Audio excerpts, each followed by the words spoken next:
aves. Versículo 4. Me dijo entonces: profetiza a estos huesos y diles: huesos secos, oíd palabra del Señor. Así dice Dios, el Señor, a todos los huesos yo infundiré aliento de vida sobre vosotros. ¿Y qué va a ocurrir? Dice la palabra de Dios. Y viviréis. Versículo 6. Pondré tendones sobre vosotros. Os llenaré de carne, os cubriré de piel y os daré aliento de vida y viviréis. Entonces sabréis que yo soy el Señor. Pareciera un poco extraño, pero siempre Dios da la iniciativa, aunque Él no tenga la culpa. Cuando el ser humano pecó, en el capítulo 3 de Génesis me muestra en el versículo 9 a Dios que busca al hombre. Producto de su culpa, de su error, Adán y Eva se esconden, se tratan de cubrir, y sin embargo el versículo 9 me dice que Dios está buscándolos y los llama y les dice: ¿dónde estás tú?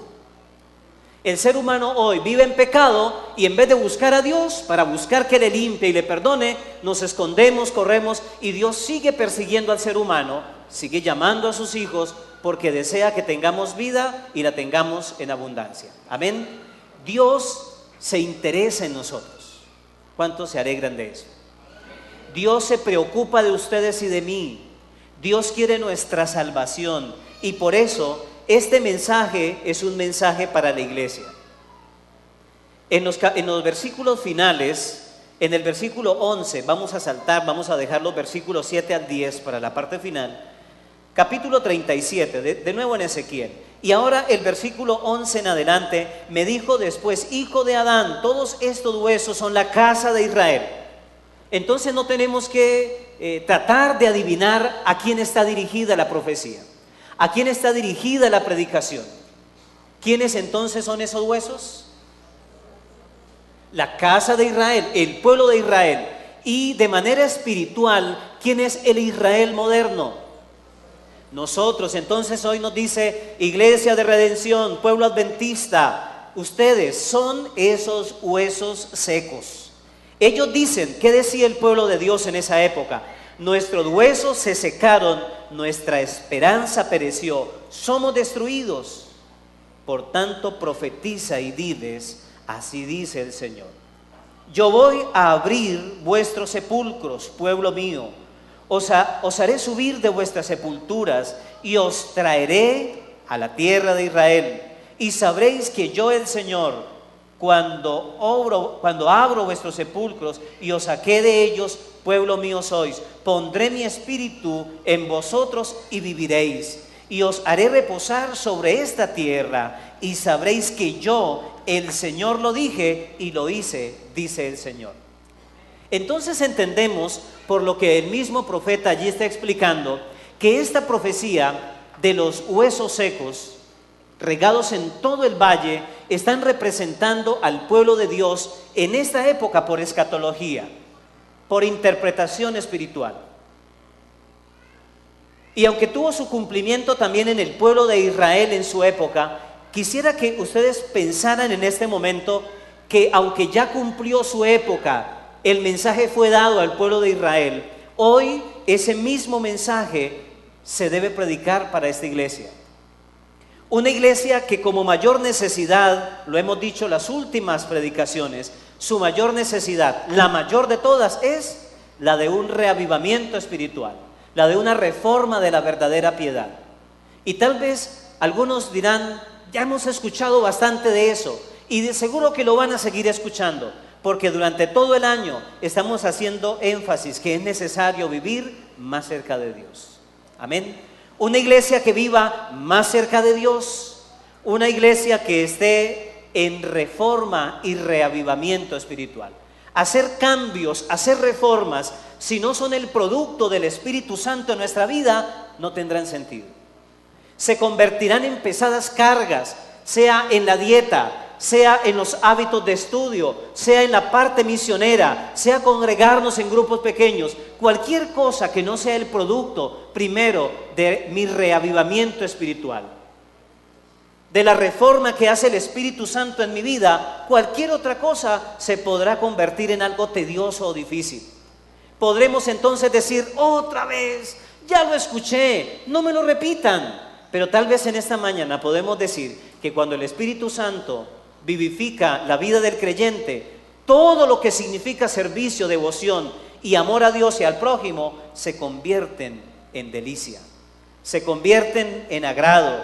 Es el placer del Hijo de Dios. Y por eso quisiera ahora, entendiendo para quiénes va la profecía, entendiendo a quién le está hablando Dios en esta mañana a través de Ezequiel, entonces nosotros mismos preparemos para decirle: Señor, entonces háblame lo que tú tienes que decir. Y entonces allí primero Dios le dice: ve y profetízale a los huesos. ¿Escuchan los huesos? ¿Los huesos escuchan, sí o no? No. Y sin embargo Dios le está diciendo que vaya y le predique, profetice, predique a los huesos.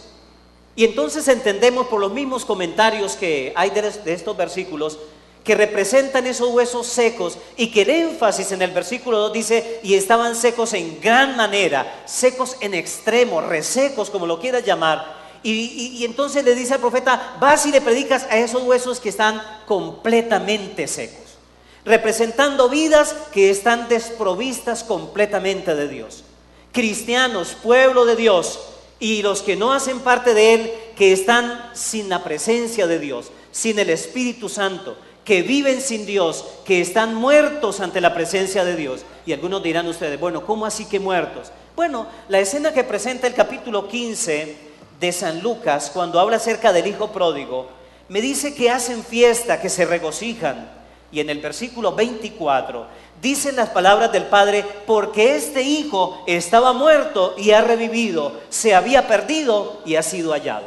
Mientras estuvo alejado de Dios, el hijo pródigo no existía para el Padre. Tal vez es una manera de entender que cuando vivimos en pecado estamos perdidos, somos como huesos, ¿cómo? Secos.